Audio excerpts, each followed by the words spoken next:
읽겠습니다. 무릇 율법 없이 범죄한 자는 또한 율법 없이 망하고 무릇 율법이 있고 범죄한 자는 율법으로 말미암아 심판을 받으리라. 하나님 앞에서는 율법을 듣는 자가 의인이 아니요 오직 율법을 행하는 자라야 의롭다 하심을 얻으리니 율법 없는 이방인이 본성으로 율법의 일을 행할 때에는 이 사람은 율법이 없어도 자기가 자기에게 율법이 되나니 이런 이들은 그 양심이 증거가 되어 그 생각들이 서로 혹은 고발하며 혹은 변명하여 그 마음에 새긴 율법의 행위를 나타내느니라. 곧 나의 복음에 이른 바와 같이 하나님이 예수 그리스도로 말미암아 사람들의 은밀한 것을 심판하시는 그날이라. 유대인이라 불리는 내가 율법을 의지하며 하나님을 자랑하며 율법의 교훈을 받아 하나님의 뜻을 알고 지극히 선한 것을 분간하며 맹인의 길을 인도하는 자여 어둠에 있는 자의 빛이요 율법에 있는 지식과 진리의 모본을 가진 자로서 어리석은 자의 교사여 어린아이의 선생이라고 스스로 믿으니 그러면 다른 사람을 가르치는 내가 내 자신은 가르치지 아니하느냐? 도둑질하지 말라 선포하는 내가 도둑질하느냐? 간음하지 말라 말하는 내가 간음하느냐? 율법을 가증히 여기는 내가 신전 물건을 도둑질하느냐? 율법을 자랑하는 내가 율법을 범함으로 하나님을 욕되게 하느냐? 기록된 바와 같이 하나님의 이름이 너희 때문에 이방인 중에서 모독을 받는도다. 참 우리가 이제 읽은 이제 이 말씀은 우리의 마음을 또 우리의 양심을 좀 비춰주는 정말 이 강력한 이제 말씀입니다. 우선 이제 로마서 2장 12절로 좀 16절까지 좀 말씀을 보면 무릇 율법 없이 범죄한 자는 또한 율법 없이 망하고 또 무릇이란 말은 이제 누구든지라는 뜻이에요. 누구든지 율법이 있고 범죄한 자는 율법으로 말미암아 심판을 받으리라. 이렇게 말씀하고 있습니다. 그러니까 여기에는 이제 두 종류의 사람이 나타나 있어요. 한 사람은 이제 율법이 없이 범죄하는 사람, 또 한 사람은 이제 율법이 있고 범죄한 사람. 그래서 우리가 이제 이것을 이제 좀 보면 우리는 이제 이방인이거든요. 그러니까 우리 이방인은 이제 율법이 없는 사람이죠. 그래서 14절에도 보면 이렇게 얘기했잖아요. 율법 없는 이방인이, 그죠? 근데 이 율법이라고 하는 것은 이제 그 유대인들을 위한 거죠. 그래서 우선은 이제 십계명이 있죠. 십계명이 있고, 그다음에 십계명뿐만 아니라 하나님께서 이제 하지 말라. 여기 이제 전체 613개의 조항이 있어요. 그러니까 이게 유대인들은 구약 시대부터 이런 이제 하나님의 이제 율법의 말씀을 받아서 이제 율법을 이제 지키도록 이렇게 명령을 받은 이제 이런 백성이란 말이에요. 그럼 우리는 이방인이잖아요. 우리는 율법이 없는 사람들이에요. 그런데 하나님께서는 이제 율법 없는 우리에게 무엇을 주셨냐면 율법과 같은 기능을 하는 양심을 주신 거예요. 양심. 그래서 그 율법이 없이 범죄한 사람, 그다음에 또 율법이 있고 범죄한 사람, 이 두 종류의 사람이 있다라고 하는 거죠. 그런데 이 공통점이 있어요. 공통점이 뭐냐면 범죄했다는 거예요. 범죄했다. 여러분 어떻게 생각하세요? 여러분은 나는 하나님 앞에서 범죄한 일이 없다. 나는 깨끗하다. 이렇게 말할 수 있는 사람이 있습니까? 이 공통점은 율법이 있는 사람도 범죄하고 율법이 없는 사람도 범죄한다는 거죠. 그러니까 이것이 이제 우리가 반드시 풀어야 할 과제인 거죠. 여러분 이걸 풀으셔야 돼요. 이걸 풀지 못하면 어떻게 되겠어요? 심판을 받는 거예요. 그래서 이 사도 바울이 16절에 보면 나의 복음에 이른 바와 같이 하나님이 예수 그리스도로 말미암아서 사람들의 은밀한 것을 심판하시는 그 날이 있다는 거예요. 여러분 어떻게 하시겠어요? 그러니까 우리가 우리의 좀 양심을 좀 들여다 보면 우리가 은밀하게, 그죠? 사람 모르게, 또 심지어는 이제 하나님도 모르게 이렇게 좀 죄를 범죄한 이제 이런 게 있단 말이에요. 그래서 하나님께서는 반드시 사람들의 은밀한 것을 심판하신다. 그 심판한 날을 정하셨다라고 하는 것입니다.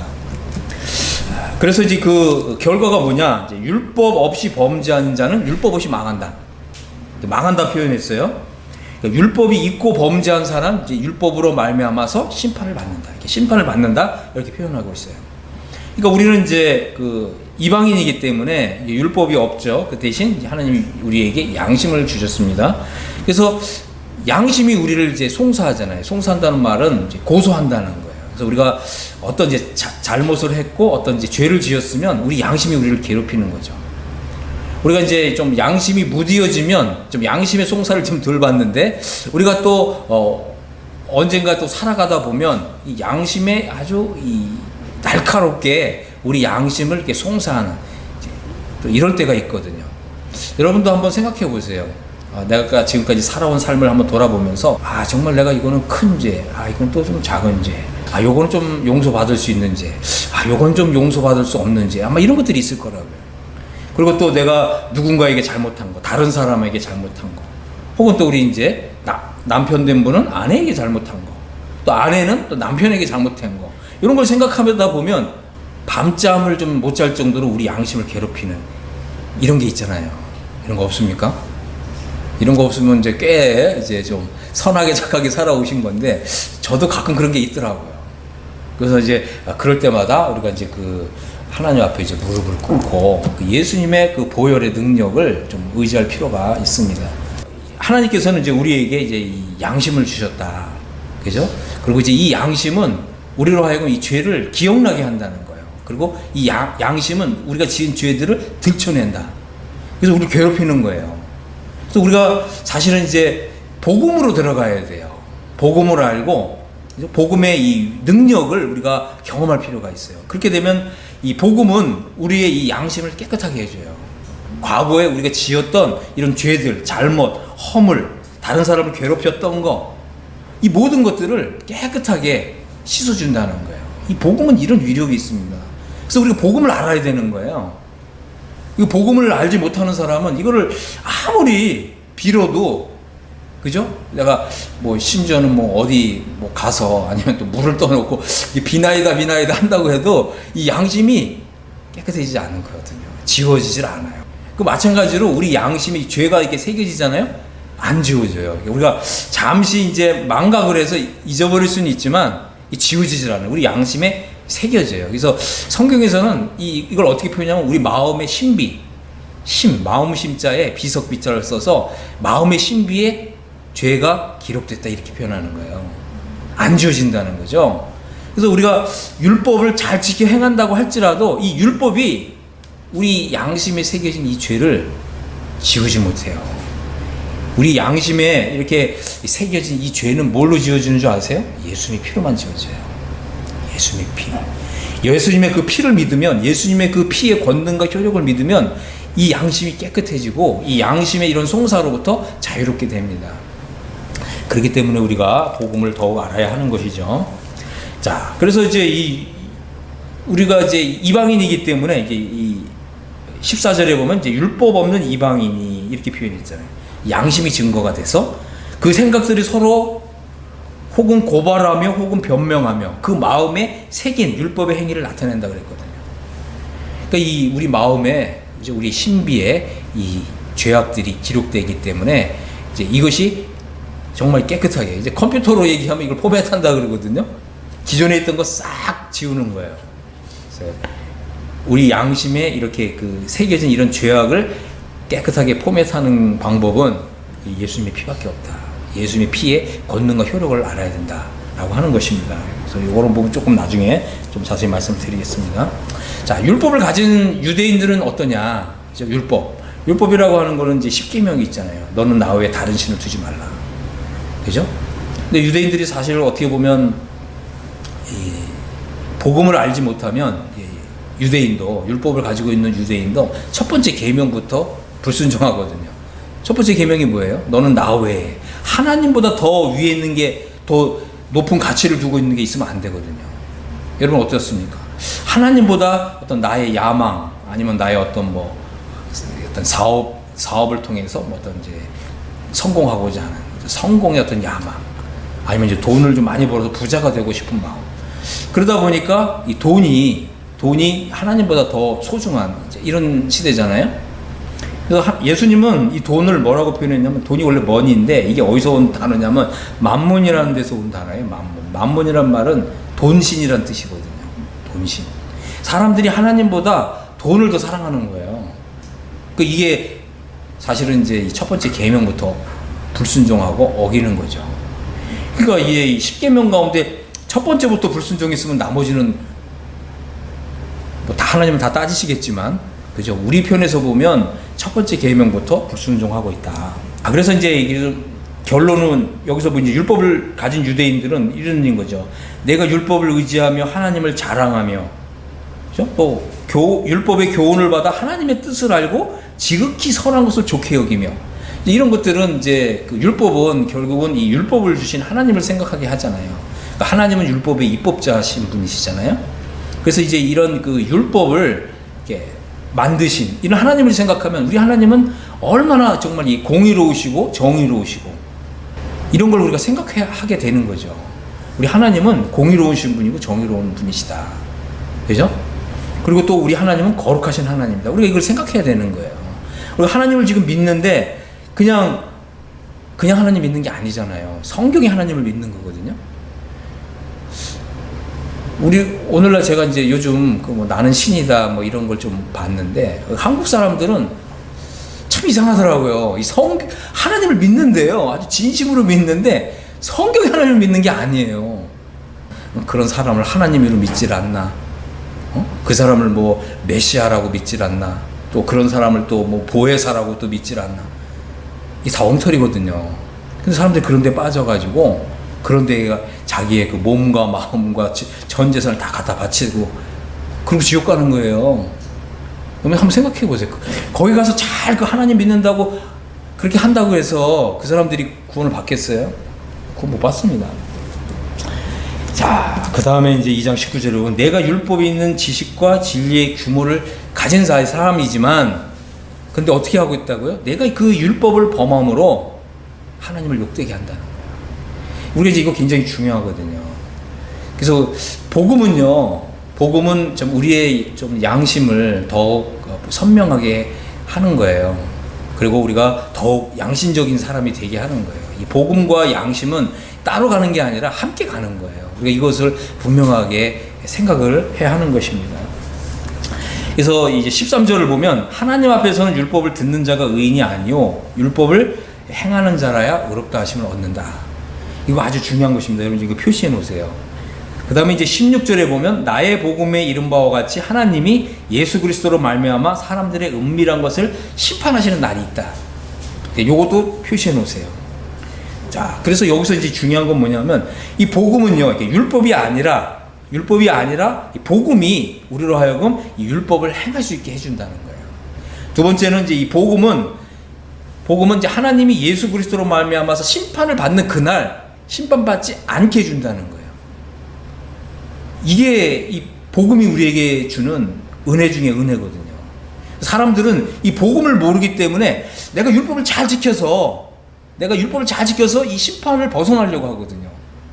근데 우리가 지금까지 이제 이렇게 좀 말씀 봤지만 율법을 내가 잘 지킨다고 노력한다고 해서 우리가 그동안 지었던 이 하나님의 말씀에 불순종하고 죄를 지었던 이 신비에 새겨진 이 죄를 씻어주지 못한다.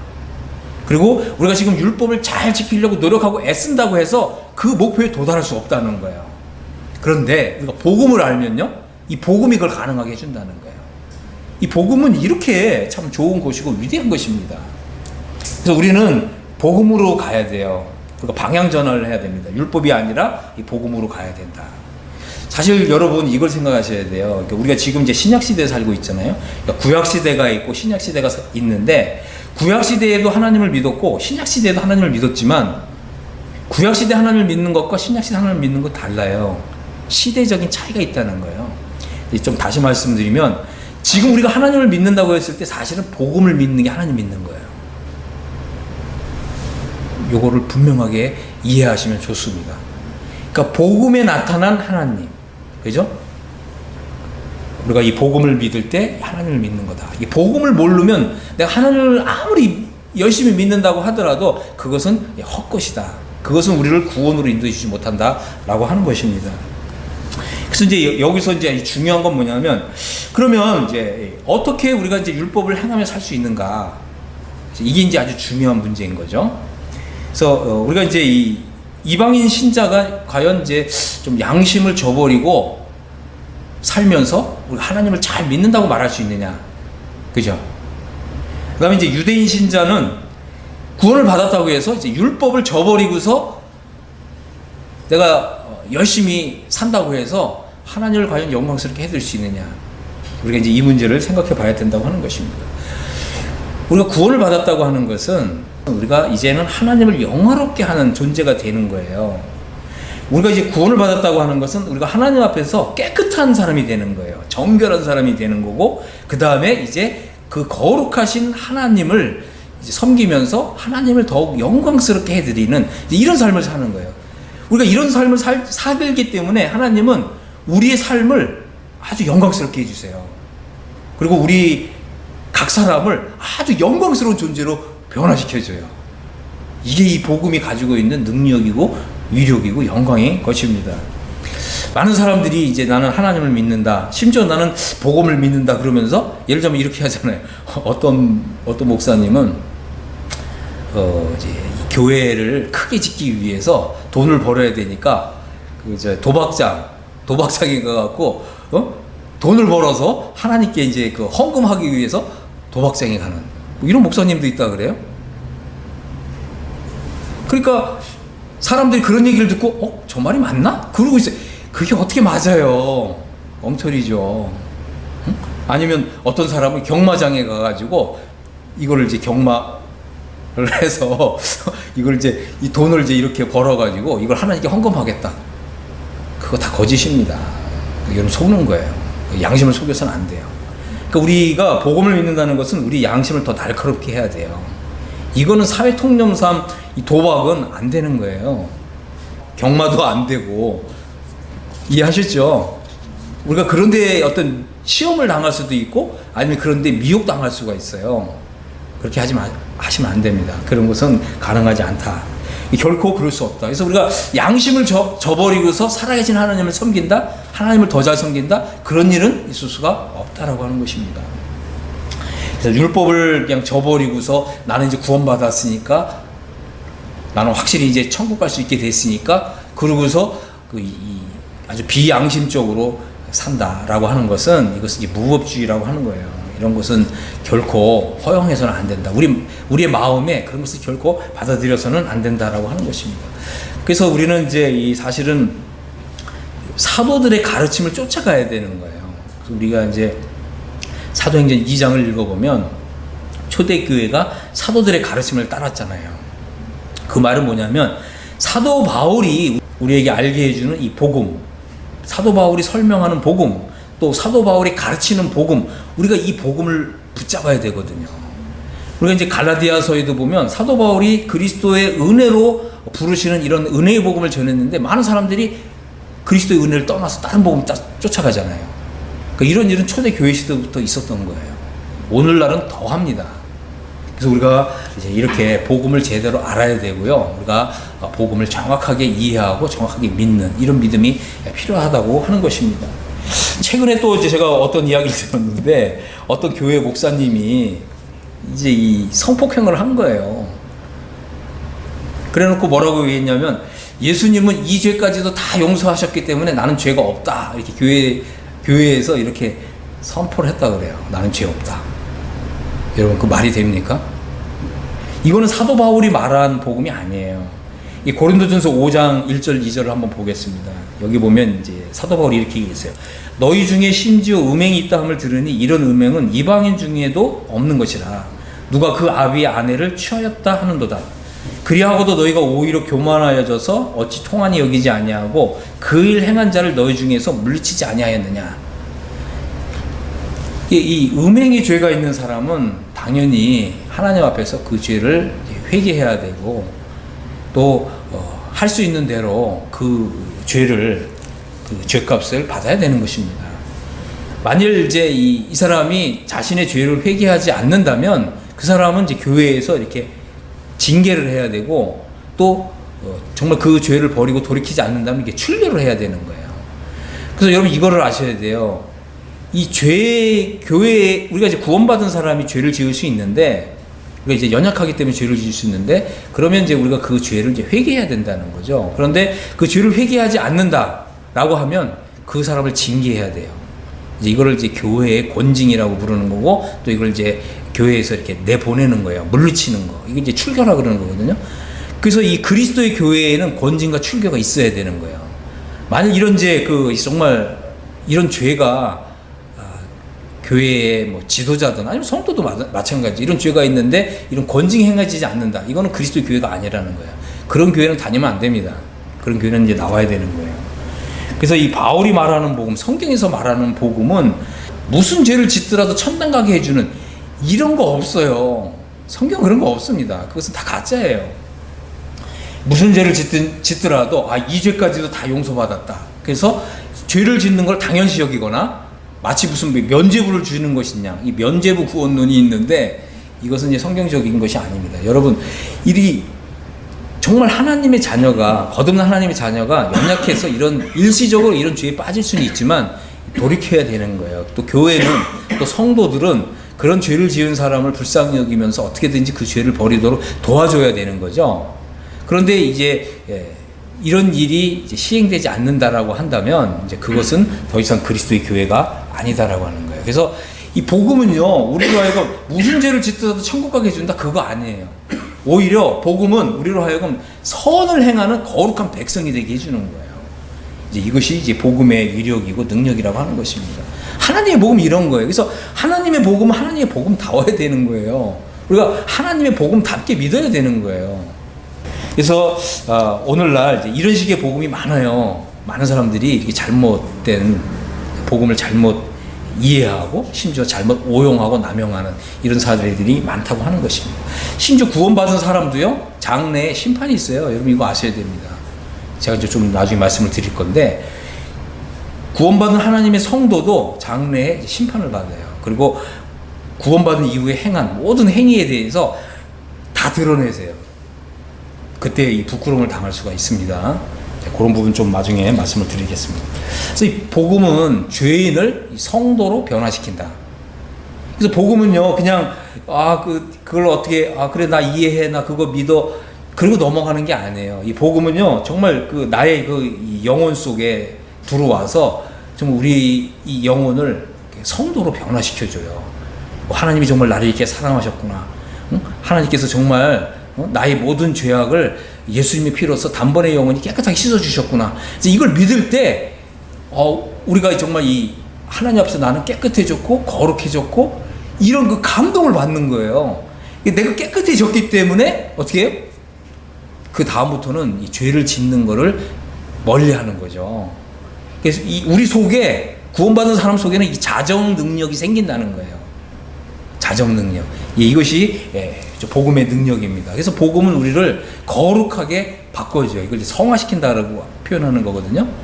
그래서 복음은 우리를 성화시켜줘요. 깨끗한 하나님의 백성이 되게 해줄 뿐만 아니라 우리 주님이 이제 오시잖아요. 그러면 우리가 깨끗해진 상태로 우리 주님의 나라에 들어가야 되잖아요. 그렇기 때문에 우리가 혹시라도 하루를 살다가 내가 이제 다시금 이제 좀 죄를 지어서 더러워졌다라고 한다면 이걸 이제 깨끗하게 한다는 거예요. 그래서 이 깨끗하게 하는 이런 일이 계속 지속되어야 된다고 하는 거죠. 자연스럽게 이것이 이루어진다고 하는 것입니다. 많은 사람들이 하나님도 믿고 예수님도 믿고 심지어는 나는 이제 영원한 속죄를 받았다 이렇게 얘기하는데 하나님 앞에서 깨끗해진 일이 없는 거예요. 이런 사람들이 의외로 많다고 하는 것입니다. 그래서 내가 깨끗해지는 걸 경험하지 못했다면 이제 이것은 결코 복음을 믿는 것이 아니다. 그래서 우리가 이제 복음을 믿는다고 했을 때 우리 쪽에서는 이제 믿는다 이렇게 표현하지만 이 하나님의 성령의 역사가 또 있거든요. 이 복음을 정말 믿게 해줘요. 그전에는 내가 이걸 이게 정말 믿어지지 않았는데 우리가 이제 하나님 말씀을 읽고 또 때가 되면 그죠? 성령님께서 이걸 정말 믿게 해주신다는 거예요.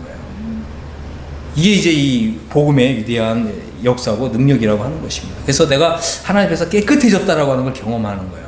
내가 하나님 앞에서 이제 거룩하게 되었다. 그래서 이제 이게 바로 이 성도거든요. 성도란 말은 깨끗하게 된 사람이다. 또 하나님을 위해서 거룩하게 구별된 사람이다라고 하는 거예요. 여러분, 오늘날 지금 기독교계에서 성도 그러면 그냥 평신도 뭐 이런 의미로 생각하는데 아니에요. 성도라는 말은 원래는 우리가 이제 이렇게 얘기하잖아요. 이제 천주교에 보면 성인이 있잖아요. 성인. 원래 이 같은 단어예요. 이 단어가. 그래서 우리가 이제 복음을 믿을 때 하나님이 우리를 깨끗하고 거룩한 백성으로 삼아 주시는 거거든요. 그 말은 뭐냐면 성도가 되는 거거든요. 성도가 됐다는 말은 뭐냐면, 이제는 우리 성도가 됐다는 말은 나는 이제 사나 죽으나 오직 하나님의 영광만을 위해서 산다, 이런 존재로 변화되는 거예요. 이게 바로 성도의 의미입니다. 그래서 사실은 이제 구원받은 모든 사람은 다 성도인 거죠. 그 성도라 그래서 이게 뭐 평신도다 이런 의미가 아니에요. 나는 하나님 앞에서 성별된 사람이다, 이런 뜻이에요. 나는 이제 사나 죽으나 모든 일을 다 하나님의 영광을 위해서 하는 사람이다 라고 하는 거예요. 이거는 굉장히 영광스러운 이름인 거예요. 자, 그래서 디도서 3장 5절을 한번 보겠습니다. 여기 보면 우리가 이제 구원받을 때 성령의 역사가 있다는 거예요. 자, 우리를 구원하시되 우리의 행한 바 의로운 행위로 말미암지 않고 오직 하나님의 긍휼하심을 쫓아, 자, 여기 한번 좀 표시해 놓어 보세요. 중생의 씻음과 성령의 새롭게 하심을 하셨다. 그래서 이 말은 뭐냐면 하나님이 우리를 깨끗하게 씻어주신다는 거예요. 그러니까 우리가 이제 복음을 믿는다고 하는 것은 이제 예수님이 십자가에서 해주신 일을 믿는 거거든요. 그러니까 예수님이 십자가에서 나를 위해서 어떤 일을 해주셨습니까? 예수님이 십자가에 달리셔서 물과 피를 흘리셨는데 이 물과 피가 우리를 깨끗하게 씻어주는 거예요. 이게 참 놀라운 거죠. 그래서 성경이 뭐라고 얘기합니까? 피 흘림이 없은즉 죄사함이 없다고 얘기하는 거예요. 우리가 한번 이제 생각해 봐야 됩니다. 예수님은 왜 이런 방법을 택했냐, 그죠? 그 구약 시대에도 보면은 하나님의 백성이 깨끗하고 거룩하게 되기 위해서는 동물의 피를 흘렸잖아요. 이게 원리예요, 원리. 이 죄는 그냥 없어지고 사라지는 게 아니에요. 죄는 반드시 우리의 그 마음의 신비에 새겨진다. 하지만 이제 이 동물의 피가 이제 흘려지면 나를 대신해서, 죄인 대신해서 그 죄에 대한 형벌이 이미 시행된 거거든요. 이게 참 놀라운 거예요. 옛날에 이제 이런 일이 있었어요. 뭐 이런 사례들이 우리나라도 있는데, 미국의 그 어떤 이제 그 남북 전쟁 당시에 윌리엄이라고 하는 사람이 있는데, 이 사람이 이제 그 전쟁에 징병이 된 거예요.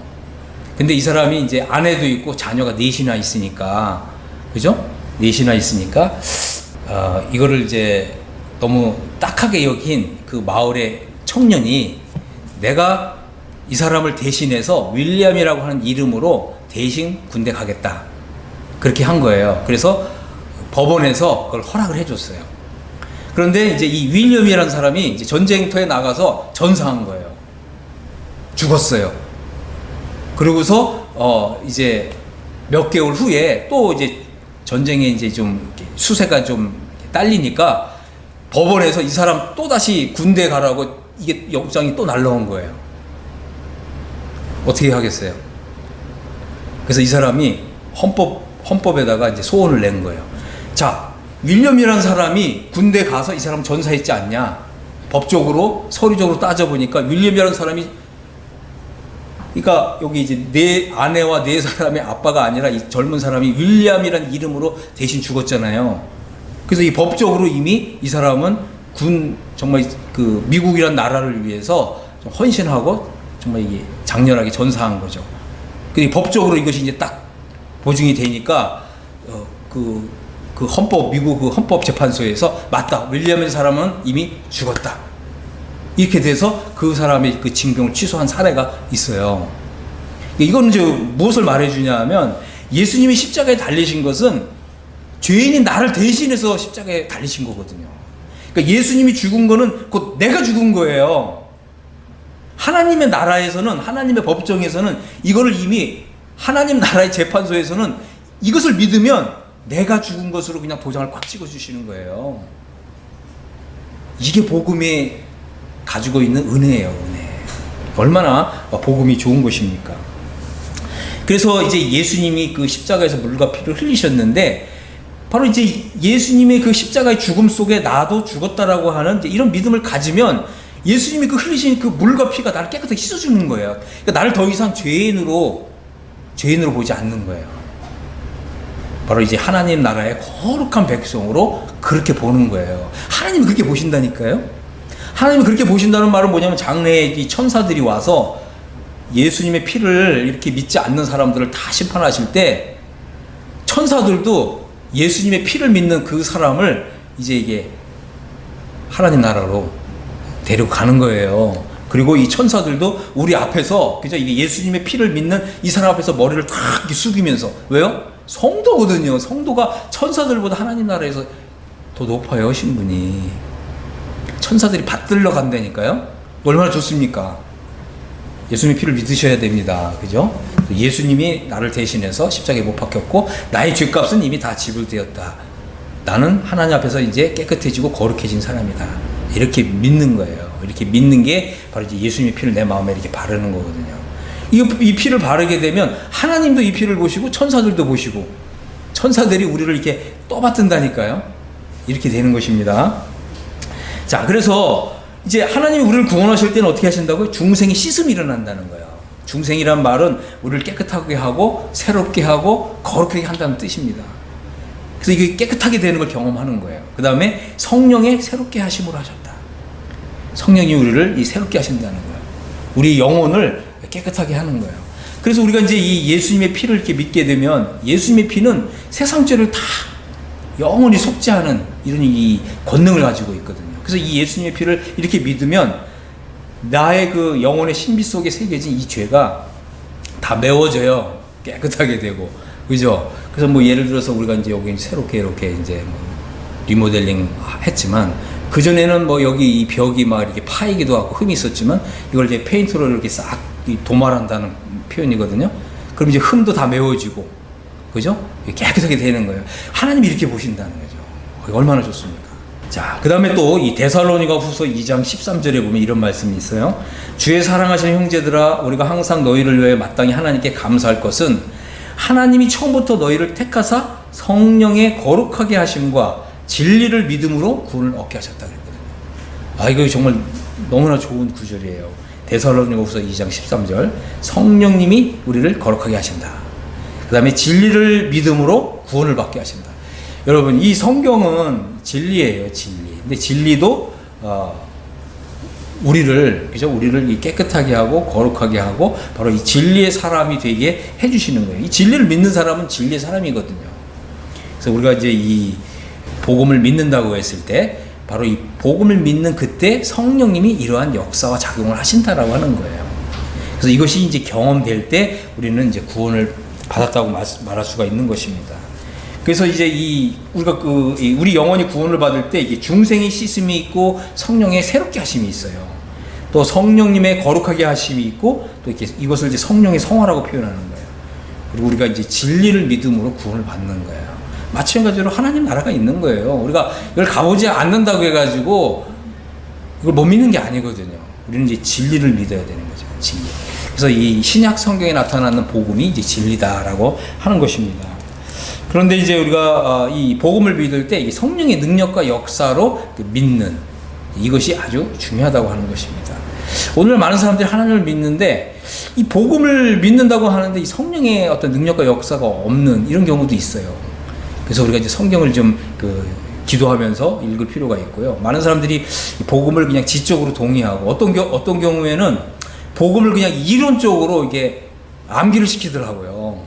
응? 갈라디아서 2장 20절을 암송하라. 그리고 이제 믿었다고 선포해라.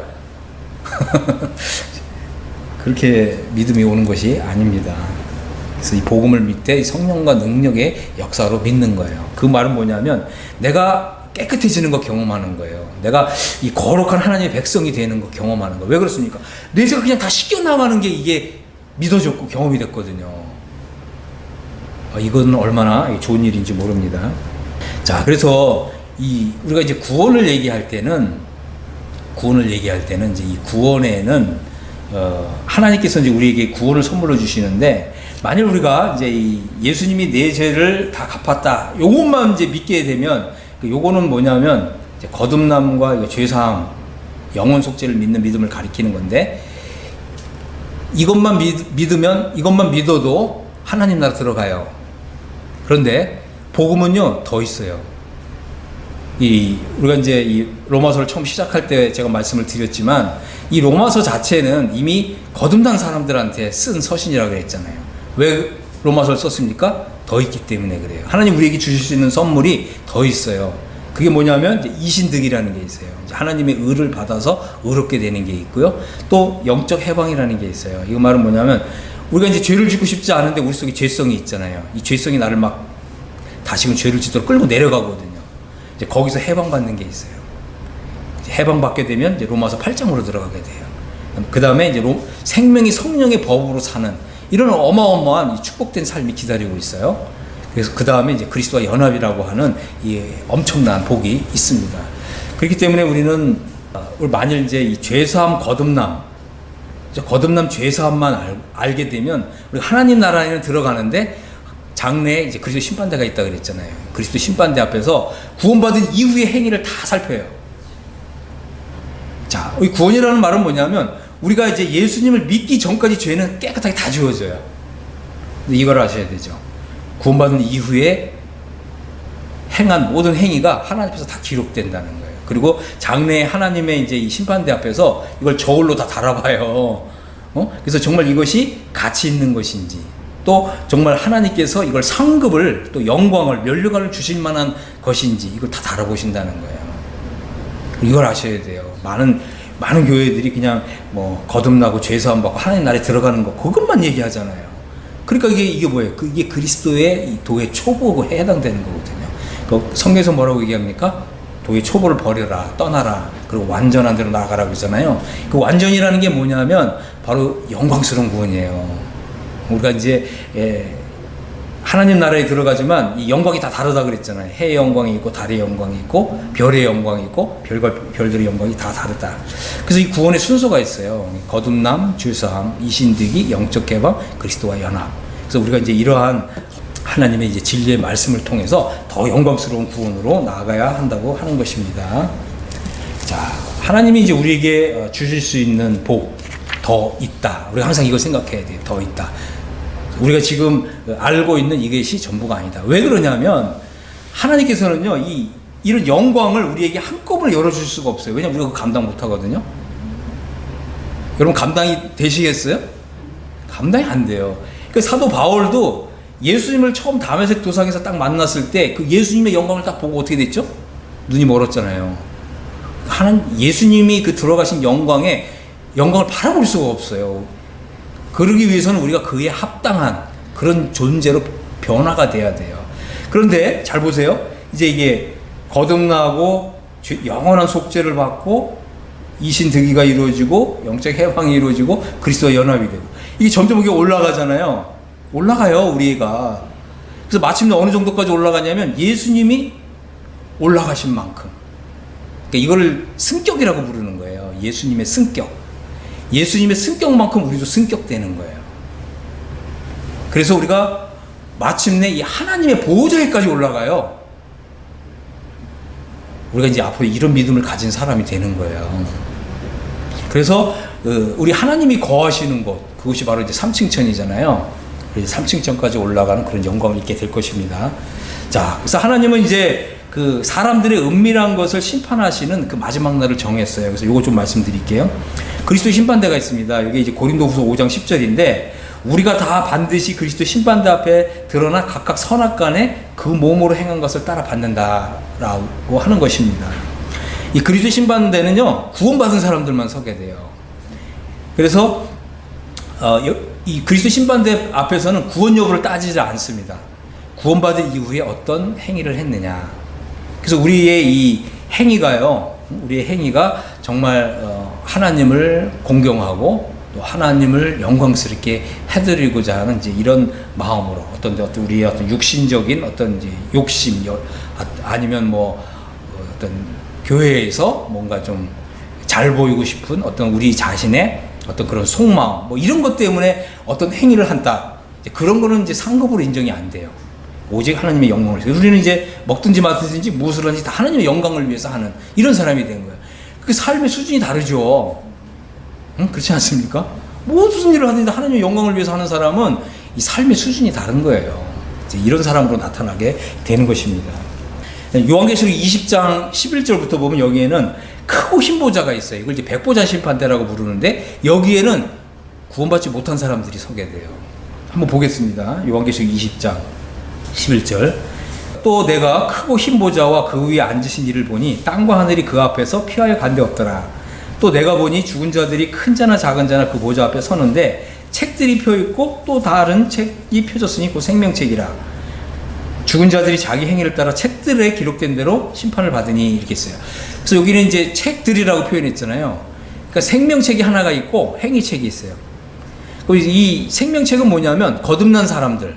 거듭났다는 말은 뭐냐면 과거에는 죄인이었는데 이제 예수님의 피를 믿음으로써 이제 하나님의 자녀가 된 사람들은 하나님 앞에 있는 생명책이 그 이름이 기록돼요. 이 이름은 지워지지 않아요. 한번 기록되면. 그런데 이제 여기에 또 다른 책이 있는데 여기 행위책이 있다 그랬잖아요. 그래서 이 크고 흰 보좌, 이걸 이제 백보좌 심판대라 그랬잖아요. 이 백보좌 심판대 앞에 서는 사람들은 자기 이름이 이 생명책에 기록되지 않은 것을 확인하고 그 행위를 따라서 지옥 불못에 들어가는 거예요. 여러분, 이 지옥 불못에 들어가면 안 되는 거죠. 그래서 여기 뭐라고 되어 있냐면 15절, 누구든지 생명책에 기록되지 못한 사람 불못에 들어간다는 거예요.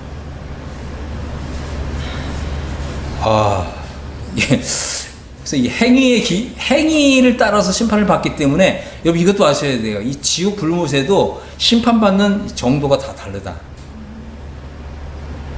아시겠어요? 마찬가지로 우리가 이제 장래에 하나님 나라에 들어갔을 때에도 이 천국에서 누리는 그 영생의 그 질이 다르다. 우리가 이제 이것을 생각해야 됩니다. 이런 부분들은 나중에 이제 우리가 이제 로마서를 좀 더 공부하면서 조금 이런 거 자세하게 말씀을 드리도록 하겠습니다.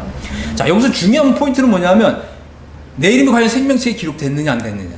여러분 이거 반드시 확인하셔야 되고, 정말 하나님 제 이름이 생명책에 기록됐습니까? 이거 하나님께 기도하고 물으셔야 되고, 그 다음에 생명책에 어떻게 하면 제 이름이 생명책에 기록될 수 있습니까? 여러분 이거 하나님 앞에서 진실하게 기도하셔야 돼요.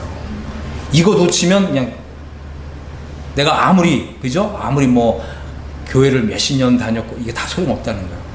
이걸 따지는 거거든요. 생명책에 이름이 기록됐냐 기록되지 않았느냐.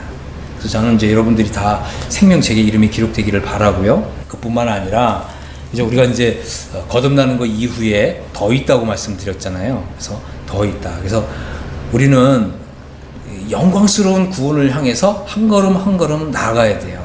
많은 사람들이 구원받은 다음에 대부분 다 졸업했다 이렇게 생각하는 사람들 많거든요. 아니에요. 졸업이 아니에요. 그리스도 학교에 이제 입학한 거예요. 여러분 더 배워야 하는 것입니다. 그래서 우리가 이제 더 배우게 되면 복음은요, 나를 정말 행복한 사람으로 만들어줘요. 그리고 나를 더욱 영광스러운 존재로 변화시켜줘요. 그리고 이전에는 내가 생각하지 못했던 정말 높은 수준의 이런 삶을 사는 사람으로 바꿔줘요. 뿐만 아니라 이 하나님께 내가 받은 복을 다른 사람들에게도 이렇게 흘려보내는 이런 축복의 통로가 되는 거예요. 이게 복음이 우리에게 가져다 줄 수 있는 정말 영광이고 정말 존귀함입니다. 자, 저는 여러분들이 이렇게 다 정말 이 복음의 영광, 또 이 복음의 광채, 또 복음의 이런 이 존귀함, 이런 것을 풍성하게 정말 누리며 사는 여러분 되시길 예수 그리스도 이름으로 축복합니다. 아멘.